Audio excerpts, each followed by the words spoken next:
Hello, everybody, and welcome to something new.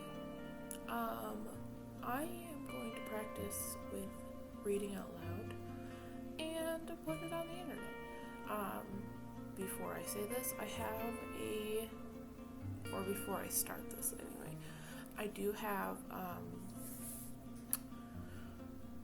have two books that I'm waiting for any information to see if I can do that. But this book, I have a Hans Christian Andersen Tales book. I will be linking down in the bottom where you can get it. It's a word cloud classic book with Hans Christian Andersen in it, and the publisher is Canterbury Classics. I'm going to be reading out of this until I get the okay, or even after. Whenever I hear from my other two books, I've got a Japanese Tales and Myths and a Greek Tales and Myths. I just realized that myths is a hard word for me to say, so we'll see how this goes. But yeah, I'm gonna read to you guys, and if you've got any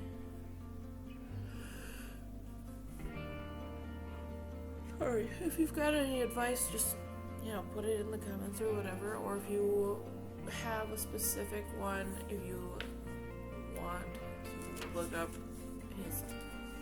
his stories and see which ones I have or whatever, you can do that too. I'm going to, there's 64 stories here, so I'm probably just going to start at the beginning. I do have one marked, but that's for me just to know, because it's funny. The first couple sentences is very funny. So we're gonna start with the tallow candle, and it's from 1820.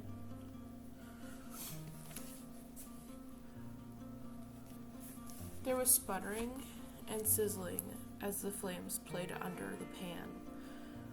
This was the tallow candle's cradle, and out of the warm and slender, I skipped a whole sentence, hold on. And out of the warm cradle slipped the candle, perfectly shaped, all of a piece, shiny, white, and slender. It was formed in a way that made everyone who laid eyes on it believe that it must promise a bright and glorious future. Indeed, it was destined to keep the promise and fulfill their expectations. The sheep, a pretty little sheep, was the candle's mother, and the melting pot was its father. From its mother, it had inherited its dazzling white body and an intuitive understanding of life. But from its father, it had acquired the desire for burning fire that would eventually reach its very core and shine the light for its life. No, for it in life. That is how it had been. That is how it's been made. Now it casts itself with the best and brightest of hopes into life. Here it met an amazing number of fellow creatures from whom it had dwelling. I'm so sorry. From whom it had dealing. Since it desired to get to know life and thus perhaps find the most suitable niche for itself. But the candle saw the world in too benevolent a light, while the world only cared about itself and not about the tallow candle at all. The world was unable to understand the true nature of the candle, so it tried to use it to its own advantage and handled the candle improperly.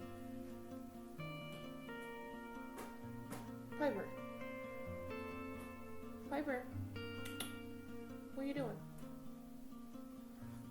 my neighbor's house, and they have a cat that I'm watching. She's really cute. What are you doing? The world was unable to understand the true nature of the candle, so it tried to use it to its own advantage and handled the candle incorrectly. Black fingers made bigger and bigger spots on the candle's color of innocence, which little by little totally disappeared, to be covered with the filth of an outside world that had been far too harsh and come much closer than the candle could bear, since it had been unable to distinguish between the pure and unpure, but deep inside it was still innocent and unspoiled. My bear's being crazy. That is when the false friends realized that they could not reach its innermost part. In anger, they threw away the candle, considering it a useless thing.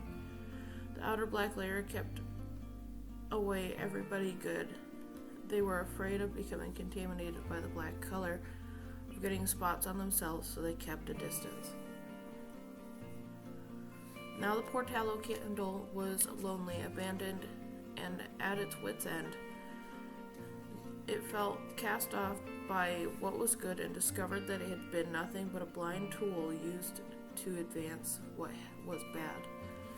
It felt so terribly, and because it had lived its life without purpose, perhaps had even tarnished some good things by its presence. It could not grasp why and to what end it had been created, why it was put on this earth where it might destroy itself and even others. More and more, increasingly deep, it pondered the situation, but the more it thought, the greater its despondency, since it could not find anything good at all, no real meaning for itself, or see the purpose it had been given at birth. It was as if the black layer had also thrown a veil over its eyes. That was when it met a small flame, a tinderbox. The tinderbox knew the light better than the tallow candle knew itself, for the tinderbox saw everything so clearly. Right through the outer layer, the inside it found was so much good. Therefore it went closer, the bright hopes emerging in the candle. It lit up and its heart melted. The flame shone brightly, like a wedding torch of joy. Everything became bright and clear, and it showed the way for those in its company, its true friends. And helped by the light, they could not successfully seek the truth. The body, too, was strong enough to nurture and support the burning flame. Like the beginning of a new life, one round and plump drop after the other rolled down the candle, covering the filth of the past. This was not only the bodily but also the spiritual gain of the marriage. The tallow candle had found its true place in life and proved that a true light shone for a long time, spreading joy for itself and its fellow creatures. And that is all of that. Only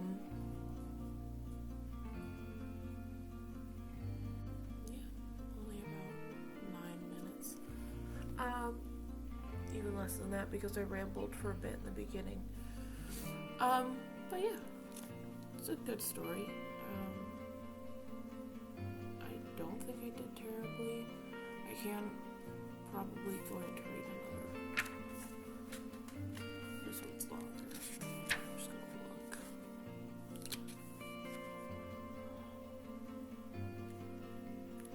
It's 6 pages long.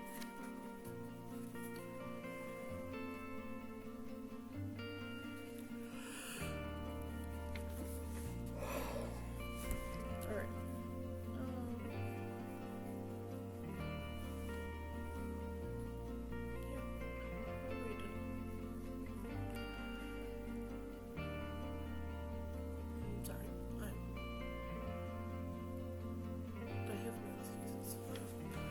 One, how I look. I just woke up, so that's why my voice sounds weird and why my hair looks weird.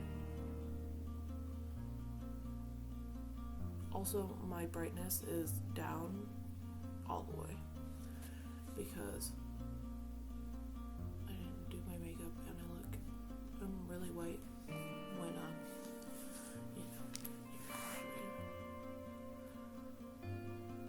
put it to 0. See? Very white. This camera does that. I don't like it. So, give myself some color. Sorry, you don't need to know that. I'm just being weird.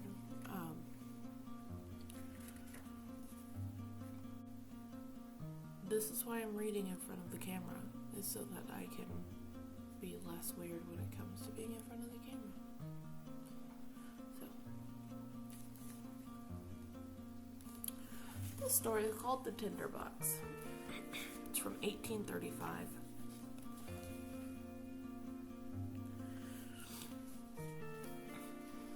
There came a soldier marching down the high road. 1, 2, 1, 2. He had his knapsack on his back and his sword at his side as he came home from the wars. On the road he met a witch, an ugly old witch, a witch whose lower lip dangled right down on her chest. "Good evening, soldier," she said. "What a fine sword you've got there, and what a big backpack. Aren't you every inch a soldier? And now you shall have money, as much as you please." "That's very kind, you old witch," said the soldier. "See that big tree?" The witch pointed to one nearby them. "It's hollow at the roots. Climb to the top of the trunk, and you'll find a hole through which you can let yourself down deep into the tree.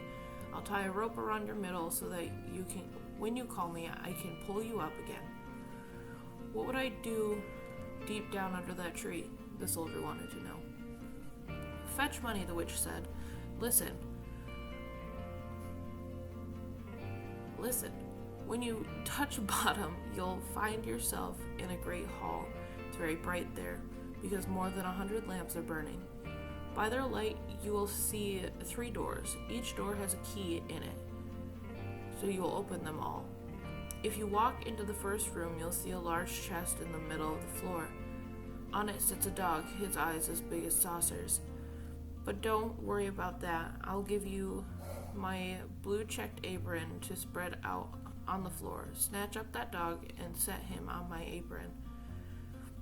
Then you can open the chest and take out as many pieces of money as you wish, or as you please. They are all copper. But if silver suits you better, then go to the next room. There sits a dog, and his eyes are as big as windmills. But don't you care about that. Set the dog on my apron while you line your pockets with silver. Maybe you'd rather have gold. You can, you know. You can have all the gold you can carry if you go into the third room. The only hitch is that they're on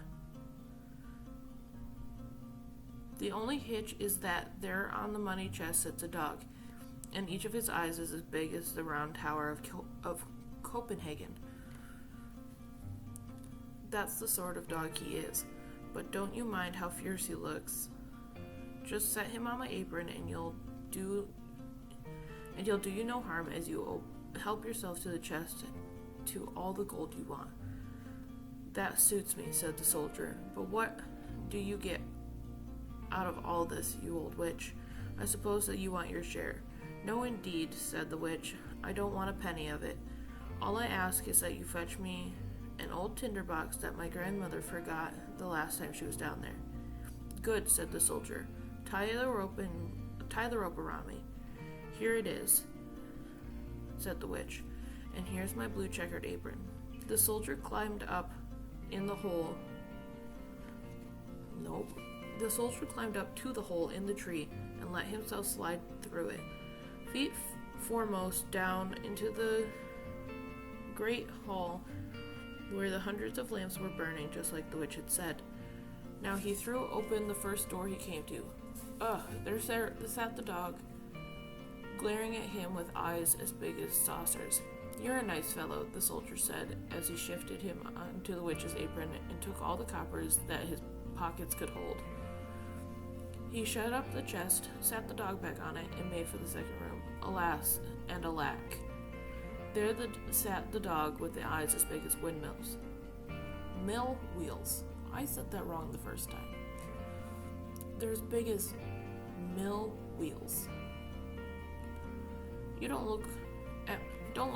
Don't you look at me like that.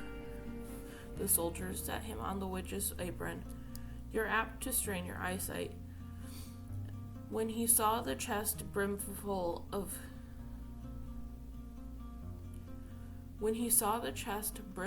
silver, he threw away all his coppers and filled both his pockets and knapsacks with silver alone. When he went into the third room, oh, what a horrible sight to see. The dog in there really did have eyes as big as the round tower, and when he rolled them, they spun like wheels. Good evening, the soldier said, and saluted.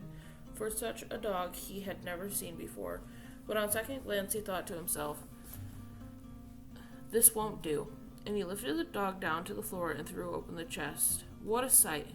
Here was gold and to spare. He could buy out all of Copenhagen with it. He could buy all the cake woman's sugar pigs, and all the tin soldiers, whips, and rocking horses there are in the world. Yes, there was the real money. In short order, the soldier got rid of all the silver coins he had stuffed in his pockets and knapsack and put the gold in their place. Yes, sir, he crammed all his pockets, his backpack, his cap, his boots so full that he scarcely could walk. Now he was made of money. Putting the dog back on the chest, he banged out the door and called up the hollow tree.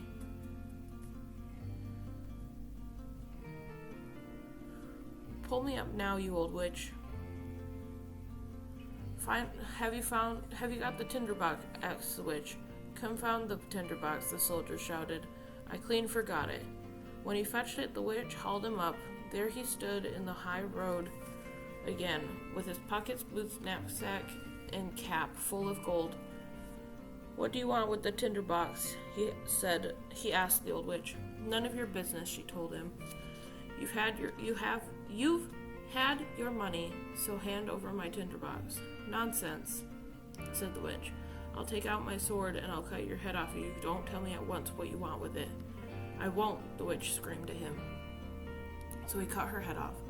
There she lay, but he tied all his money in her apron, slung it over his shoulders, stuck the tinderbox in his pocket, and struck out for town.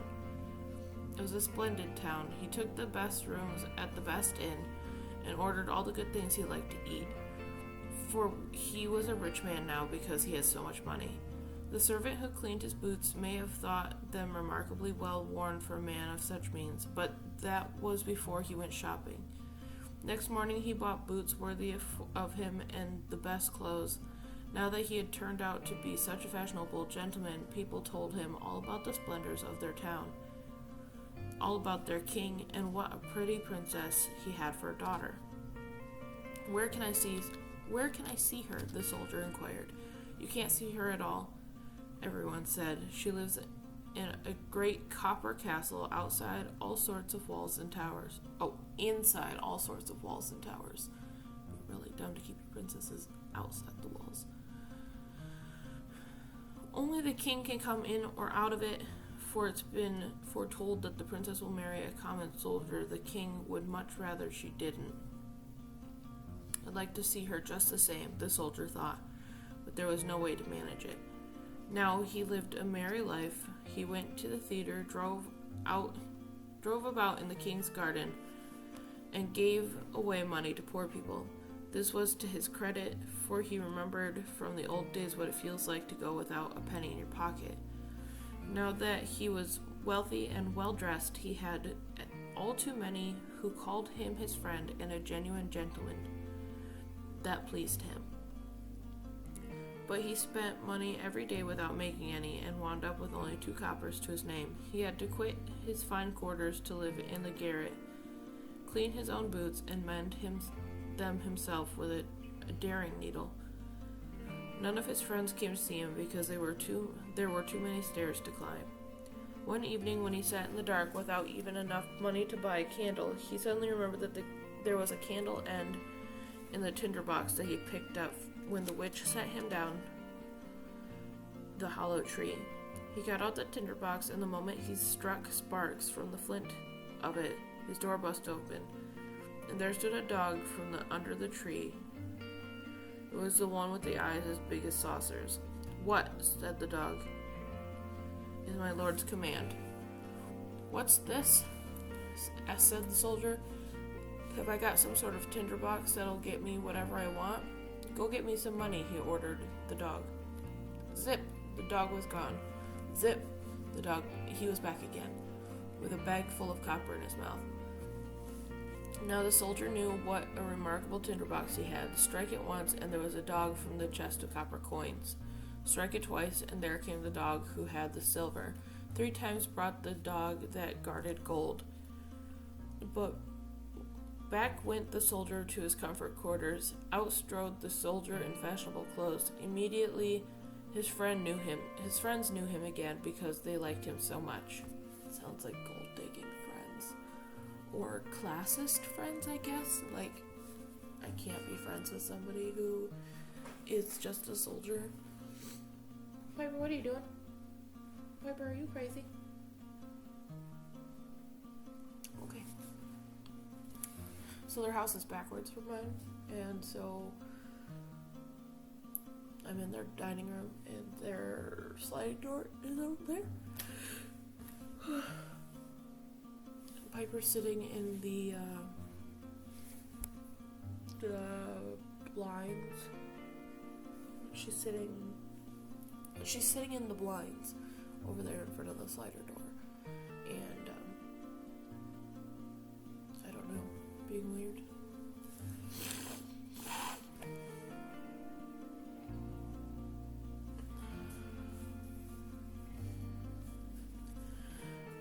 Then the thought occurred to him, isn't it odd that no one ever gets to see the princess? They say she is very pretty, but what's the good of it as long as she stays locked up in that large copper castle with so many towers? Why can't I see her? Where's my tinderbox? He struck the light, and zip came the dog with eyes as big as saucers. It certainly is late, said the soldier, practically midnight, but I do want a glimpse of the princess, if only for a moment. Out the door went the dog, and before the soldier could believe it, here came the dog with the princess on his back. She was sound asleep and so pretty that everyone could see that she was a princess. The soldier couldn't keep from kissing her because he was every inch a soldier. Then the dog took the princess home. What does being a soldier have to do with kissing princesses? I know that she's supposed to marry a princess, but I'm confused. Also, I don't know what that is, but who knows. Next morning, when the king and queen were drinking their tea, the princess told them about a strange dream she had. All about a dog and a soldier. She'd ridden on the dog's back, and the soldier had kissed her. Now that was a fine story, said the queen. The next night, one of the old ladies of the court was under orders to sit by the princess's bed and see whether this was a dream or something else altogether. The soldier was longing to see the pretty princess again, so the dog came by night to take her up and away as fast as he could run. But the old lady pulled on her storm boots and ran right after them. When she saw them disappearing into a large house, she thought, now I know where it is. And drew a big cross on the door and a piece of chalk. When she went home to bed, and before long the dog brought the princess home too. But when the dog saw the cross marked on the soldier's front door, he got himself a piece of chalk and marked every door in town. This was a clever thing to do, because now the old lady couldn't tell the right door from all the wrong doors he had marked. Early in the morning, along came the king and queen, and the old lady and all the officers to see the princess had been. Here it is, said the king, when he saw the first cross mark. No, my dear, this is it, said the queen, who was looking next door. Wherever they looked, they saw chalk marks, so they gave up searching. The queen, though, was an uncommonly clever woman who would do more than ride in a coach. She took her big gold scissors, cut out a piece of silk, and made a neat little bag. She filled it with fine buckwheat flour and tied it to the princess's back. When she picked a little hole in it so that the flour would sift out along the way, wherever the princess might go. Again the dog came in the night, took the princess on his back, and ran with her to the soldier, who loved her so much that he would have been glad to be a prince, so he could make her his wife. The dog didn't notice how the flour made a trail from the castle right up to the soldier's window, where he ran up the wall with the princess. So in the morning it was all too plain that the king and queen just where their daughter had been. They took the soldier and put him in prison. There he sat. It was dark and dismal, and they told him, "Tomorrow is the day for you to hang." That didn't cheer him up any. Why would that hang him up? Why would that cheer him up to be hanged? That didn't cheer him up any, and as for his tinderbox, he'd left it behind at the inn. In the morning, he could see through his narrow little window how the people all hurried out of town to see him hanged. He heard the drums beat and saw the soldiers march. In the crowd of running people, he saw a shoemaker boy in a leather apron and slippers. The boy galloped so fast that off flew one slipper, which hit the wall where the soldier pressed his face to the iron bars. "Hey there, you shoemaker boy, there's no hurry," the soldier shouted. "Nothing can happen till I get there, but if you run to where I live and bring me my tinderbox, I'll give you 4 copper. Put your best foot foremost." The shoemaker's boy could use 4 coppers, so he rushed the tinderbox to the soldier, and, well, now we shall hear what happened. Outside the town, a high gallows had been built. Around it stood soldiers and many 100,000 people. The king and queen sat on a splendid throne opposite the judge and the whole council. The soldier already stood upon the ladder, but just as they were about to put the rope around his neck, he said the custom was to grant a poor criminal one last small favor. He wanted to smoke a pipe of tobacco, the last he'd be smoking in this world. The king couldn't refuse him, so the soldier struck fire from a tinderbox once, twice, and a third time. Zip! There came all the dogs, one with the eyes as big as saucers, one with the eyes as big as mill wheels, one with eyes as big as the round tower of Copenhagen. "Save me! Help me! Save me from hanging!" said the soldier. Those dogs looked at the judges and the councils, some by the leg, and those dogs took the judges and all the council, some by the leg and some by the nose, and tossed them so high that they could come down, broken to bits. "Don't!" cried the king. But the biggest dog took him and the queen too, and tossed them up after the others. But when the soldiers trembled and the people shouted, "Soldier, be our king and marry the pretty princess." So they put the soldier in the king's carriage. All 3 of his dogs danced in front of it and shouted hurrah.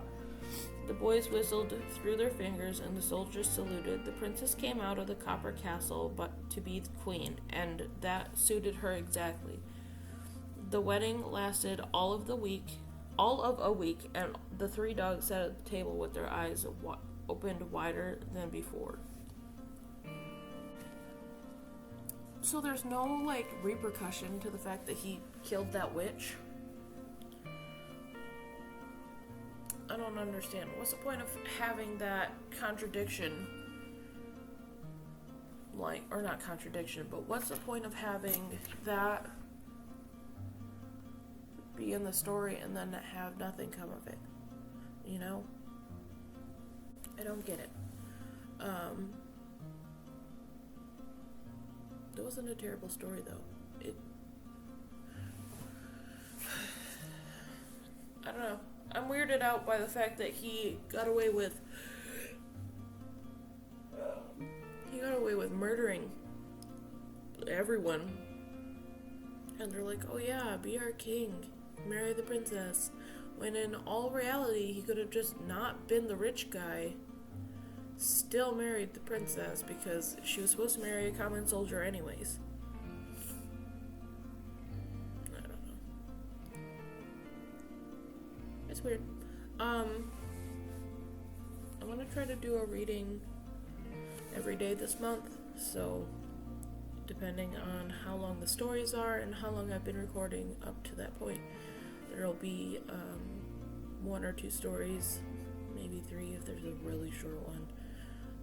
I'd like to keep the videos around 25 minutes so that you're not too bored.